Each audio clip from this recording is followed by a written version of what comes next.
Welcome, everyone, on this fine day. It's my pleasure to host today on behalf of SSH and welcome Jason Little from Lean Change. I first stumbled upon Lean Change about 10 years ago now. I stumbled upon the book first and foremost. This is the actual copy I ordered the day I stumbled on it from when I worked at ACC in New Zealand. So welcome to all our Australian and New Zealand friends here who may have also stumbled on the book. It made its way around a team that I joined to look after a bunch of wonderful change management professionals, 20 of them. And I was like, I'm already in over my head. What is this change management thing? So stumbled upon this book, learned so much. And not only that, but it was the first thing I'd read where I went, oh, this is what I think about change and how I try to help organizations change. So it's really a thrill to be able to host you today, Jason. And I will give a shout out to Jeff, who's on screen as well, for introducing me to Jason as well. So thank you, Jeff, for the introduction and the ability to have Jason on our call today. A bit about Jason. Jason is the founder of Lean Change and has authored other books as well. The 6 Big Ideas of Adaptable Organizations, some of which we'll talk about today with the 5 kind of key pieces of change that are consistent across our organizations. Also from Skeptic to Strategist, Embracing AI and Change Management and Agile Transformation, a guide to organizational change. And in addition to that, something that I just was chatting with Jason about, which I think is very admirable, he's also a CTO for Spero Careers Canada, which is trying to change the way we employ and support people with autism and other neurodivergence things during a time of employment crisis for them. So very admirable, Jason, very cool. And glad to read that out loud as part of your bio. Without further ado, I will stop talking. I will get back to admitting our crew that have joined here, and I will hand to you. I'll keep an eye on the chat, so please put your questions in the chat as we go. And with that, Jason, over to you. Right on. Thank you very much. Thanks for having me. And hello, everybody. So feel free to, I've got the chat up in one window. So if anything pops up, if you're not comfortable just unmuting and asking a question or raising your hand, you can just toss it in the chat and I'll see it on the screen as well. So if any questions pop up as we're going along, there's a URL there as well where you can find some more information about the 5 universals. But first, I wanted to start off. Has anybody ever had a new boss or a new neighbor? Anything like that? What did you go and Google 5-step best practice to ensure successful ROI with new neighbor? Or what are the successful steps to ensure successful integration with relationship with new neighbor? Probably not, but for some crazy reason, when it comes to try to change our organizations, we forget what it is to be human. And we look at a framework or we look at a diagram or we see kind of the same, assess the problem, create a plan, communicate it, execute, get feedback, rinse and repeat. Like it's kind of the same things over and over again. And we start to look at these processes as a way to not have to deal with the realities of how people go through change. And these universals were kind of built over, I'll skip over that one. I guess it would have been 2014 to when we weren't allowed to go outside anymore. I spent all the time traveling and working in all shapes and sizes of companies in about 12 different countries. And I was kind of in search of what is it that is separating organizations that seem to be good at change from ones that were bad at it. And it's as unscientific as you can get because we desperately want change to be a repeatable, scientific, provable process, and it's just impossible. You can try the same thing in 2 different organizations and get 2 radically different results because it's people, right? People are always going to be different. And these specifically were called universals because when we talk about principles, those are personal things, right? So when you see methods or frameworks or tools or things that say, here's the principles, those principles were either created intentionally to sell something or it just reflects the principles of the creator, right? A thing can't have principles. So these universals are specifically called universals because it's stuff we all get. If somebody moves in next door, if you're in Canada, where Lauren and Jeff and I are from, you bring over some donuts and back bacon, and you go, "How's it going, eh? Uh, if you need anything, just stop by. New dude to boot it." You just kind of just walk over and you introduce yourselves, and that's it. We all know how to do that. It's a universal thing. When somebody new starts at the office, you introduce yourself. You say, "Hey, how's it going? If you have any questions or whatever." We know how to do that. They're universal things that we know how to be human. And from all that travel over those 6 to 7 years, it was patterns that not even just change agents, but people who were inside the system that was changing, things they were doing that was helping their organization change. And these five universals were basically, um, what are the things that change agents want? So throughout that whole travel, people were like, how can I apply Agile to this? How do I overcome resistance? How do I get people to buy into this? How can I do this, that, and the other? And the companies and people that I work with that were solving the problems had this just innate quality to know how to interact with the system, right? They wouldn't go to a tool or a method or a framework or send a big document out or make a SharePoint site. If something really went wrong with change, they were like, well, let's get a bunch of people in a room and try to figure this out. It was always human interaction, human element. And some people, I like to say, um, I never know if people get offended by this, but some of the best change agents I work with were like golden retrievers. Everybody loves golden retrievers, unless you're allergic to them. But they just have this quality where people just love working with them. They're curious, they're there to solve problems, they have no ego, they love people, and they have this way of drawing people into more meaningful conversations to move change forward. And you can teach that to a certain degree, but there was something about the quality of the temperament of these change agents and how they interacted with the system that was causing the system to behave in a different way. And then the opposite would be true.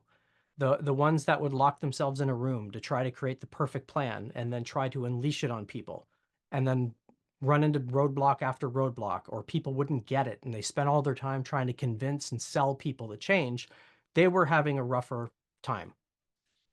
So these five patterns, and as I go through each of them, if you're familiar with the principles in the book, the Sooner, Safer, Happier book, feel free to unmute and say which ones you think it relates to. It's not really a one-to-one parallel, but there's a lot of what I would call the five universals inside of those things, because it's all stuff that we know how to do, right? The first one is, if you're familiar with Cotter's 8 steps. Anybody know what the first step is? It's kind of on the screen on the right-hand side if I was to give away the answer. But create urgency. And the problem with that becomes from whose perspective? So from me as the change manager whose performance review depends on getting the change done, from the stakeholders whose bonus depends on getting this into production, from the people affected by the change, like who are we creating urgency for? And it's going to be different depending on who the people in the system are. Right? Like what's urgent for the stakeholder who's pushing the change is going to be completely different from, say, a developer on a team who ultimately has to live with the day-to-day consequences of it. So when we talk about urgency, we assume it's the same for everyone. And Cotter actually warns about false urgency, right? Like the sky is falling, that type of attitude, and trying to instill fear into people to get them to change. And what I found was companies that worried less about creating urgency for other people and focused on aligning people towards a common purpose worked better. And an example would be, this was a healthcare company where they were, from memory, I think there were about 80 people or so, and they had grown like a weed and were planning to triple in size over the next year, and they were a little bit freaked out. So if anybody's worked for a startup, you know how awesome it can be because everybody knows everybody and it's really fast to get work done. And generally people who are the first in startups align with the purpose of the company. And they were really afraid they were going to lose that. So they thought, we don't want to wake up in a year and have 7 layers of hierarchy because right now we're really flat. There's like the CTO and CEO and then everybody else, basically. And then maybe like one person in the middle who's like an orchestrator or, so, like a development team lead or something like that, but they were pretty flat. So I ran this Lego Serious Play thing with them, and they realized that their superpower was they had such a strong sense of purpose because they save lives that they knew how to reinvent themselves when they needed to. So they realized, they didn't really need to come up with this long-term scaling plan. What they really needed to do was to just attenuate themselves to how the company was growing and evolving over time. So they could make small little experiments over time to deal with the rapid change that they were going through. Um, and the good news is it kind of worked really well. Like the picture there was the structure that you can see that was built. The metaphor for that was that's the existing company, and the big pile of stuff under the bottom was all the things they've changed over the years. So through that conversation, they realized that holy cow, we've quote transformed continually for a long time, and we're really good at it because we're kind of taught that that's bad, that's reactive. But that's exactly what they felt their core strength was. So shifting the conversation away from urgency and towards purpose got people, number one, to feel a little bit better about it. It was great for them. It was not great for me because they realized, hey, we don't need some stupid consultant in here. We're not going to hire you. So I was like, great. That's like the ultimate flattery is I helped you, reflected back the system and you found the answer and whoosh, I'm out of there. I'll move on to the next thing, which was great. The um the next one is probably see a lot of this on LinkedIn, right? We have to communicate the same thing 21 times for people to understand it. And then the flip side of that is nobody reads the communications. And if they would just read the communications, everything would work out. But we want to focus on shifting. There's a time and place for doing that, but it's more impactful to have meaningful dialogue. So whatever forums that takes place in, lean coffees, open spaces, are any of those new terms for anybody? Open space or lean coffee? Those enable dialogue. And a challenge becomes, Agile uh, conferences and folks have been using lean coffee since what, 2001 kind of thing. And once it's sort of, maybe even a little bit earlier than that, I think Jim Benson was the first to kind of write about it in the late 90s or early 2000s. I can't remember. Um, Once it kind of became mainstream, they started being called coffee chats from people not coming from, say, an Agile background, and the topics were preceded. So that's not what lean coffee is. The whole purpose of lean coffee is to have a theme and let people ask whatever they want because they want to clarify something they don't understand. And often we associate people who may ask a difficult question about the change as they're resisting. I've told you why it's good for you. You should just go along with it. And then any response to that is met with, I don't think seeking clarity is resistance. We want that to happen. We want the hard, difficult questions as soon as possible so we can adapt to it. So if we focus on meaningful dialogue over broadcasting, we're going to uncover problems. And an example would be this was every year, one of the multinational banks up in the Nordics. I would go there a few times a year, and we would do a variety of different ceremonies for this decade-long transformation they were going through. And the this main one where the picture was, every year we'd get a couple hundred people in the conference center, and it was basically an opportunity to say, how did things go since the last time we checked in? What are our objectives for the coming year? And you can make an argument that doing that a year in advance is maybe not so good, but this was a while ago. And what do we want to do about it? So we would put these feedback screens live up on the walls. So one screen was we had the CTO and the CEO on stage, and the app people were using was allowing them to ask anonymous questions from the audience. Who's seen those awesome town halls where the person steps up to the microphone and goes, I believe we should have a pragmatic approach to project management. What do you think about that? And the comms person scripted it, right? And it's all theater. So the meaningful dialogue comes into place is you don't do any of that. So we let people ask anonymous questions, and then everybody, all the other 200 people could vote on the questions. And one of the questions that got asked was, CTO person, you keep saying how everything has to change and how we have to change. What are you prepared to change? Who's going to ask that in a public town hall? So, of course, that vote goes right up to the top. Well, Jeff would, but that goes right to the top. So he answers it and he doesn't duck it. He says, well, I have to learn patience because, he's a competitive sports person. He plays lots of sports in high competition tournaments and stuff. So it's like, I'm just really competitive and I like pushing. And I know that's not always the right thing to do. And I was just blown away that it was answered right in an authentic way. But all the questions were like that. Then we put these feedback screens up. So, one year we did a Lego Serious Play thing with 200 people. We had 25,000 bucks worth of Lego, and this was up in Sweden. So we had to actually drive it over from their head office in Denmark because you can't ship, that much Lego. And then we were doing checks for all the things that we've done. When you consider, what our purpose is for this transformation, do you think we're on the right track? And then we would have this on the screen, and we weren't worried about, where does everybody's eyes go to when you put up feedback? What are the low scores? That means something's wrong. Like our brains are, my friend Andrew likes to say this, our brains are like, what is it, Velcro for bad things and Teflon for good things. We could get feedback from 100 people, and if one of them is negative, where do we go? We go to the one negative one. So we put this up on the screen, and then it was open conversation time. So, what's helping people with the clarity? So the majority of people think it's making things more clear. Why is that? Or the people, what unanswered questions do you have? So it was an entry point into always giving fast feedback to the leaders so they could figure out what to do next. The CEO spent a year doing roundtables, I want to say every 2 weeks, but 50 people, everybody across the company, pulling problems out of them. I can't help if I don't know what's going on. You're not going to get in trouble. I need to know real data. So we really hammered on that kind of meaningful dialogue thing. They would say crazy things like, we're going to be retired before you see, the very strong benefits of this transformation.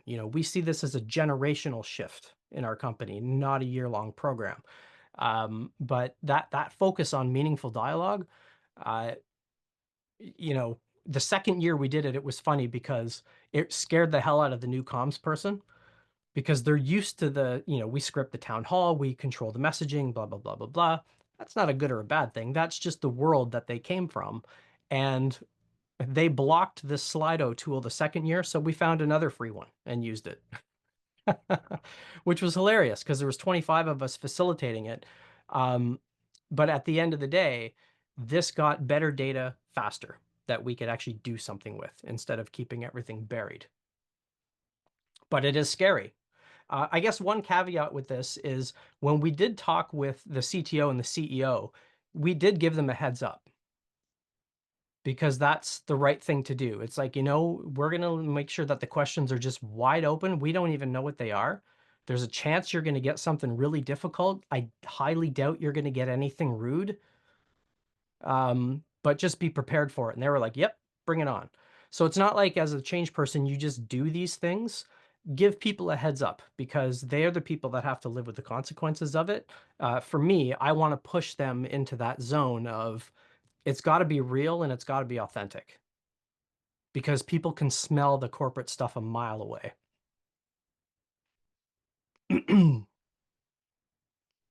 Who's ever worked on a change where the scorecard was green, you spent the exact budget, but nothing was different? So there's a time and a place to execute tasks. If your change is moving printers from one building to another, just make a list of tasks and go do it. Anything more complicated than that, your goal is to learn. And I think we undervalue that in change because our companies are so attenuated to people who bring direct value. That means the people who make the widgets that you can see and use. That's value. Anything that's coaching or supporting, I don't know if you all feel the same, but working as a change person or an agile coach, you often feel like the spotlight is on you more because you're not making widgets. So how do you prove that you're providing value to the company? It's kind of the same with experiments. Is a lot of the time in change, maybe the goal isn't necessarily to get to an outcome this month. Maybe it's to learn something or to validate it's even actually a real problem before we try to solve it.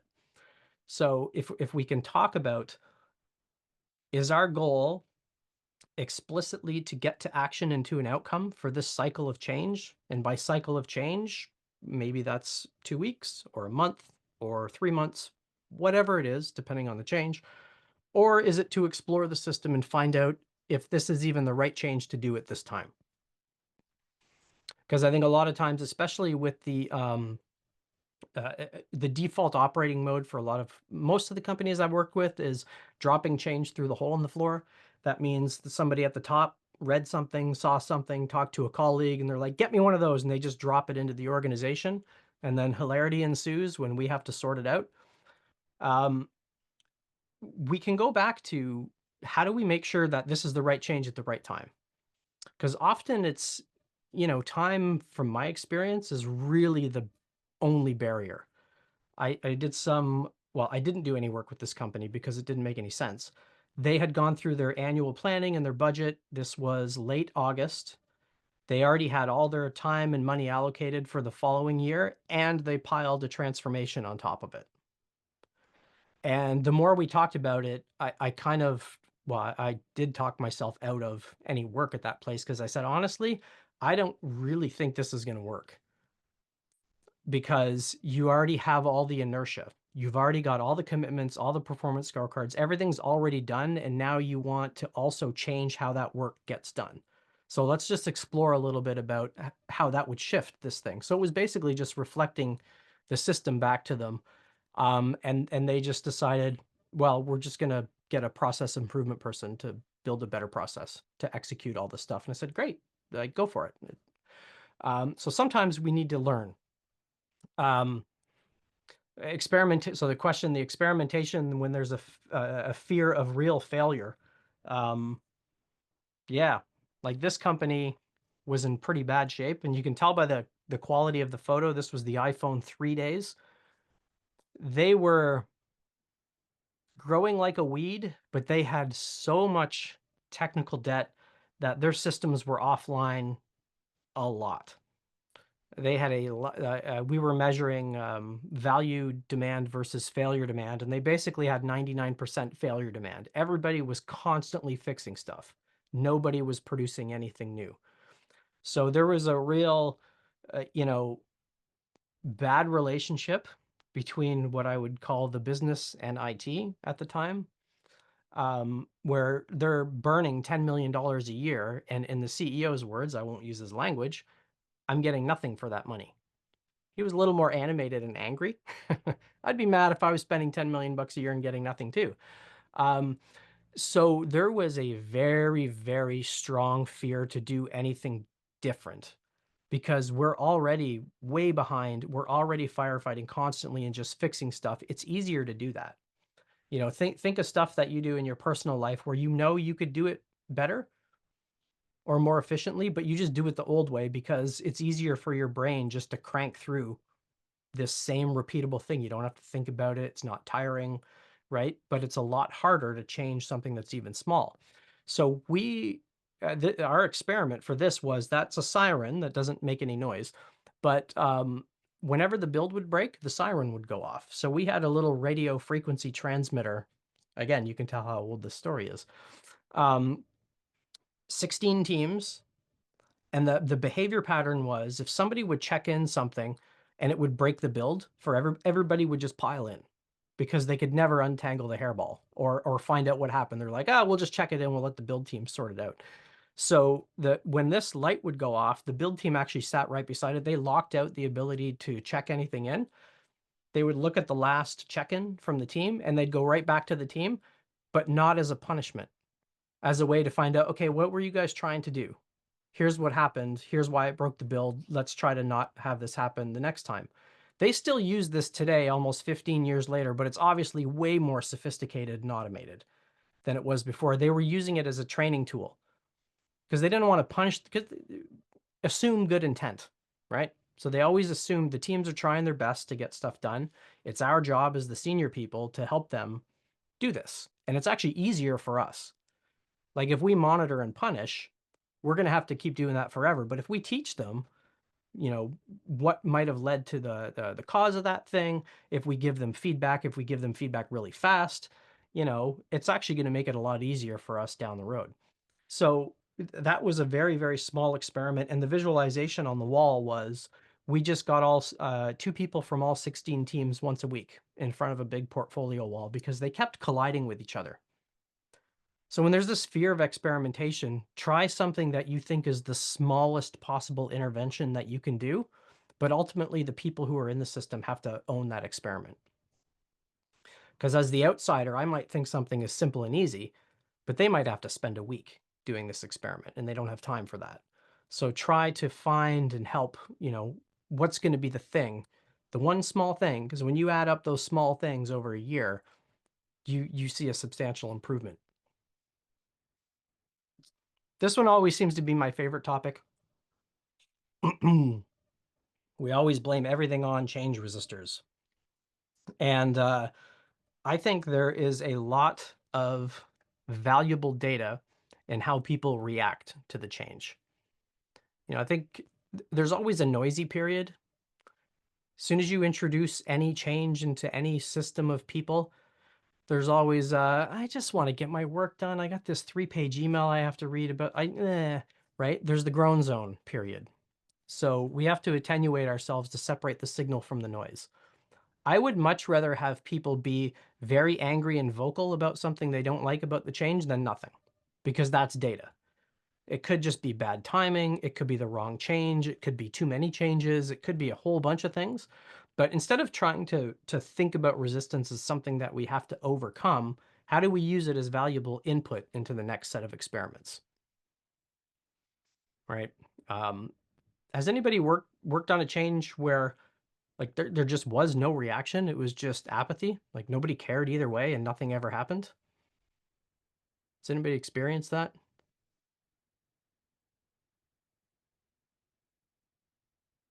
Sometimes that's called change theater, where the people over here dream up the changes and they hand it over to somebody else. And by the time that handoff happens, the people who are handed the change are like, I don't even know why this is a thing. Like, it doesn't even make any sense to us.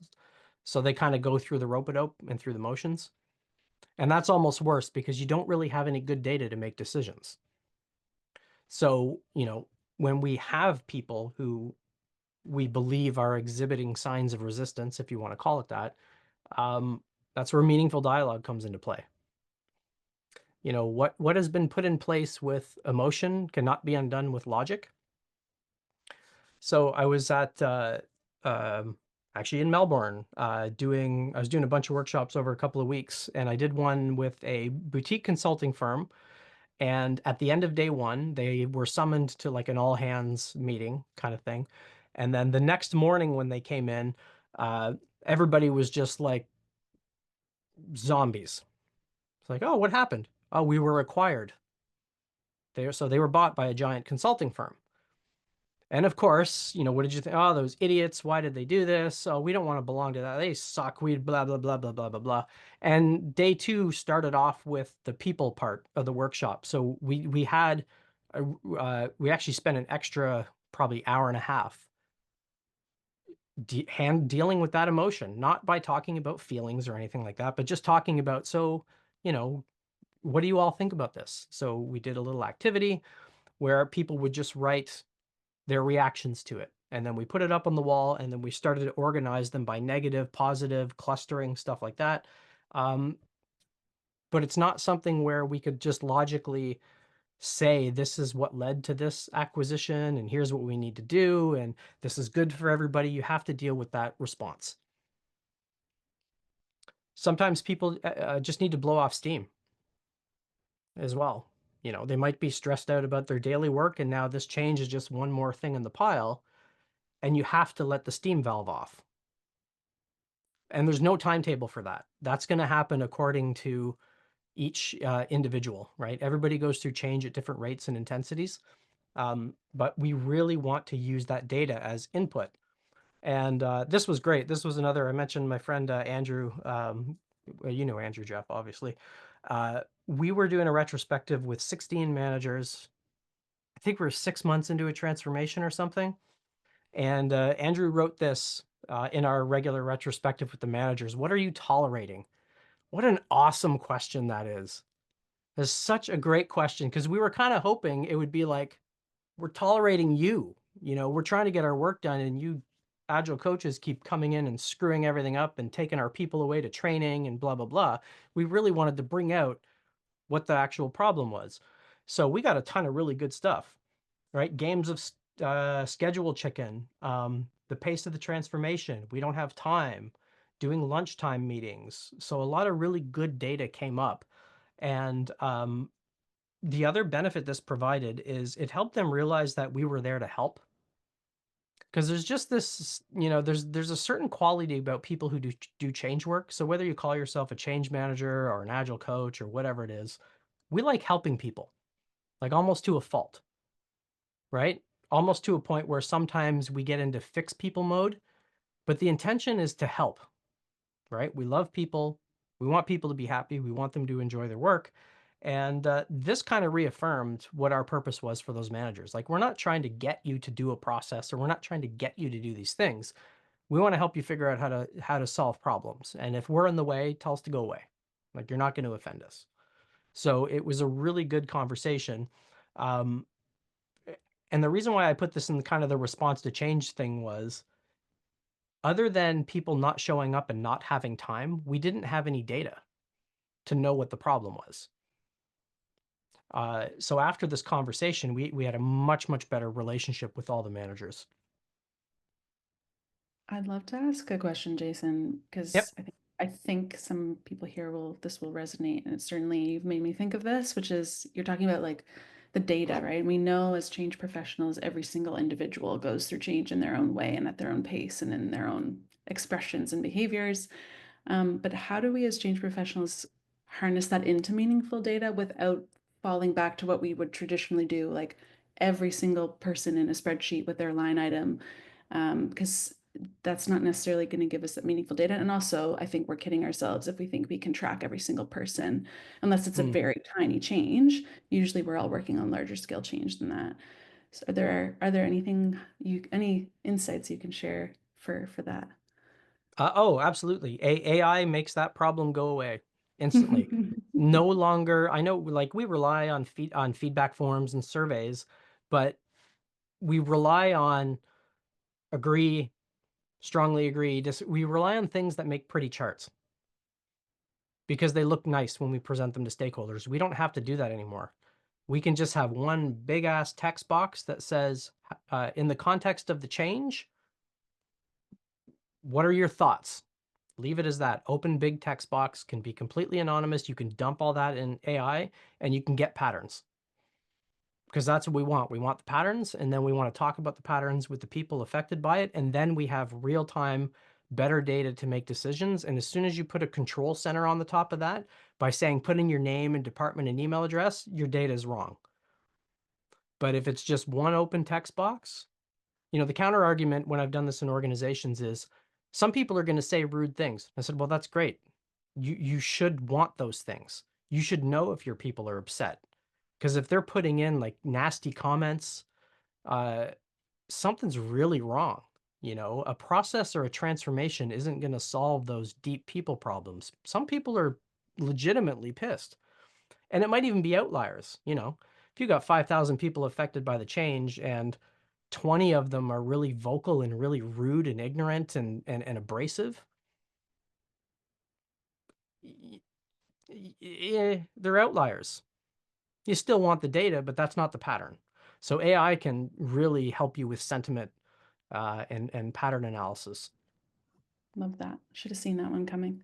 Mhm.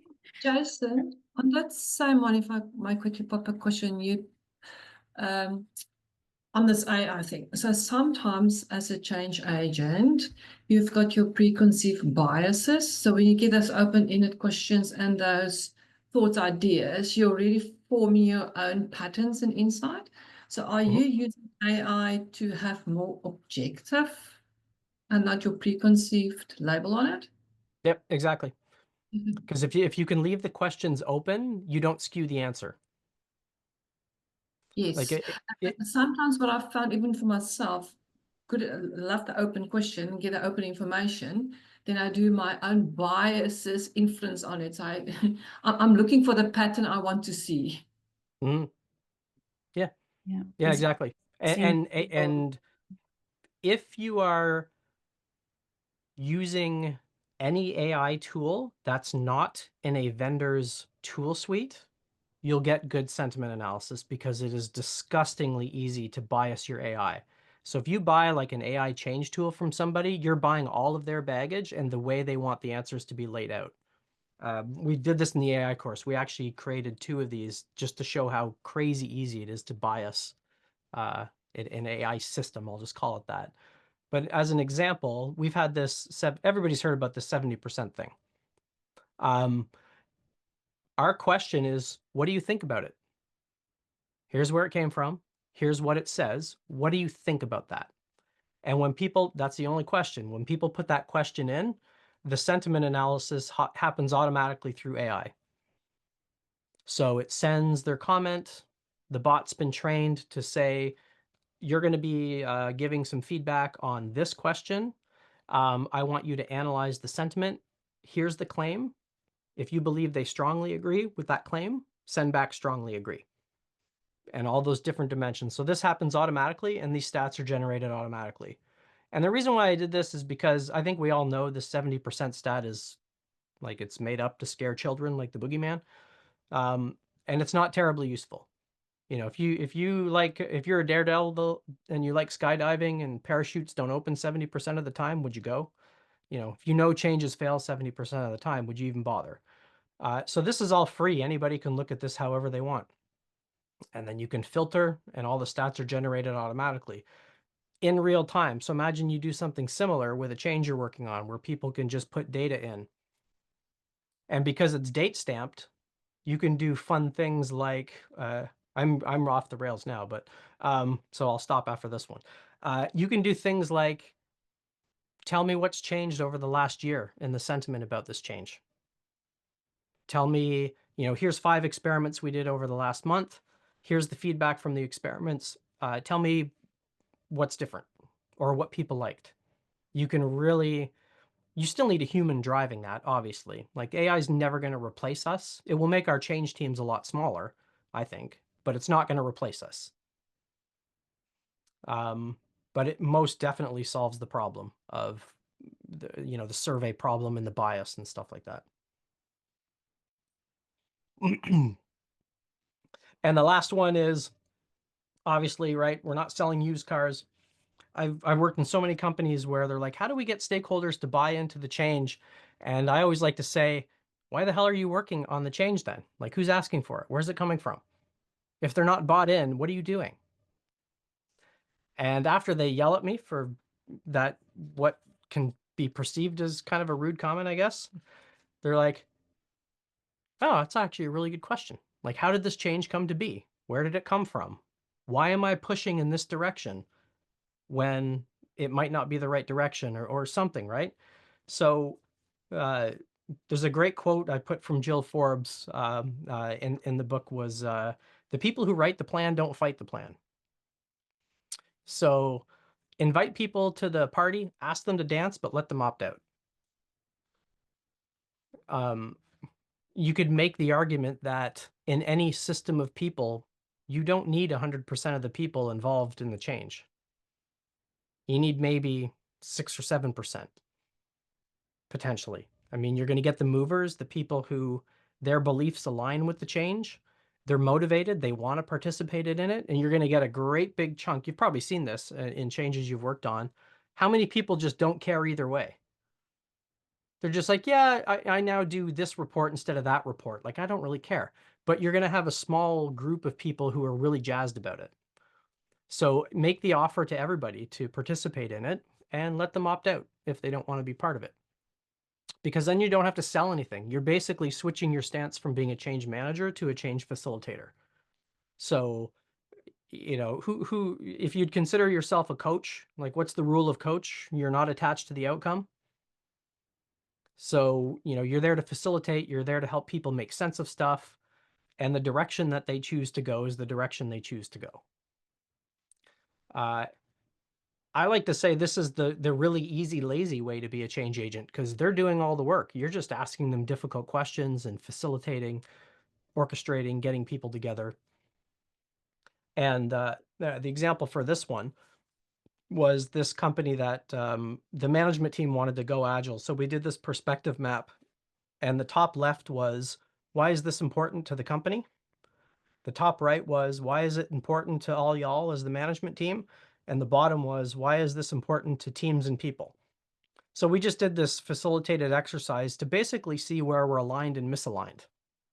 And then, you know, going into the session, they wanted us to give them the plan. Like, what's the way that we transform? And we're like, we don't know. It really depends.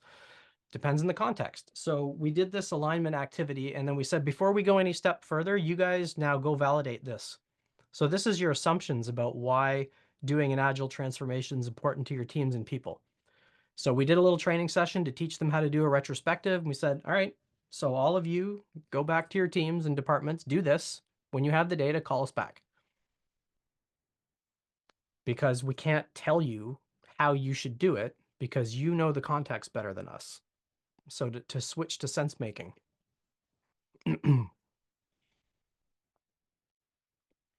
So it makes things much, much easier as the change person. And the key point with all 5 of these is it's about balance and timing. You know, people see the dialogue over broadcasting, and they make the leap that, oh, Jason just told us we can't send out emails anymore because broadcasting information is bad. It's not binary. It's a huge, colorful spectrum. Or if you're color deficient, it's a big grayscale spectrum. There's so much of it depends in there. You know, if you're working on a really high compliance, high risk change project, yeah, you need more broadcasting and documents, most likely. So it's trying to find the timing and the right balance for how to do things. And focus on the context and what matters versus what the process says you should do. And feedback is king, right? Feedback. Without feedback, it is almost impossible to do change work, because every action you take is going to be based on your assumptions and what you believe is best for the system and your interpretation of the change and all this type of stuff. But without data from people.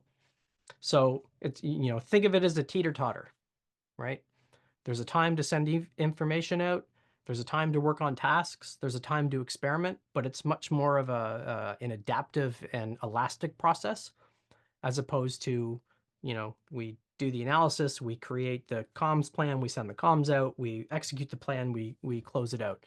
A friend of mine, the last thing I'll say before we get into maybe some open Q&A is, actually it was Sue, said a really good technique is to fill the rumor mill with incorrect information. Or one organization I worked at, the floor admins were the people who had all the power. So this was way before COVID, so when everybody was in the office. So like all the executives, their admin assistants, they were the people who had all the power, because they knew everything inside and out about the organization. So if you needed to get something done and into that system, you would go near their desk and talk very loudly, and then they would go populate that into the organization. And then you wait for the feedback. And now that feedback tells you if what you're trying. So there's all these kind of sneaky, crazy things that a process can't teach you. So you have to know sort of when to kick the hornet's nest of the system and when to kind of hang back. And that's really what the intention of the 5 universals is: give you an option to look at something with a different set of lenses. And maybe that's the reason why the change isn't going forward. Now you can take action. So you can find a whole bunch of extra stuff about the 5 universals. There's some short explainer videos and stuff like that up on the website as well. Thank you so much, Jason.